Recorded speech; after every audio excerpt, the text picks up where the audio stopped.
दिल्लीमध्ये ब्लॅकआउट झालेला आहे. वीज खंडित केली गेलेली आहे. मॉकड्रिल अंतर्गत हा एक खूप मोठा निर्णय घेतला गेलेला आहे. भारत आणि पाकिस्तान दरम्यान सुरू असलेल्या तणावाच्या पार्श्वभूमीवर आज एक मोठा निर्णय घेतला गेलेला आहे. आज रात्री मॉकड्रिलचा एक भाग म्हणून दिल्लीमध्ये 15 मिनिटांसाठी ब्लॅकआउट असेल. तयारी म्हणून हा सराव रात्री 8 वाजल्यापासून होईल. रात्री 8:15 ते पुढची 15 ते 20 मिनिटं दिल्ली महानगरपालिकेच्या अंतर्गत येणाऱ्या संपूर्ण क्षेत्रातला वीज पुरवठा खंडित केला जाईल.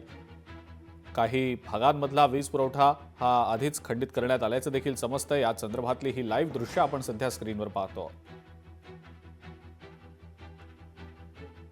आणि फक्त दिल्लीपुरतंच नाही तर देशातल्या इतरही अनेक महत्त्वाच्या शहरांमध्ये मॉकड्रिल ब्लॅकआउट अंतर्गतले हे अनेक मोठे निर्णय सध्या घेतले जात आहेत. कानपूरमध्ये सुद्धा रात्री 9:30 ते 10 दरम्यान वीज पुरवठा बंद राहणार आहे.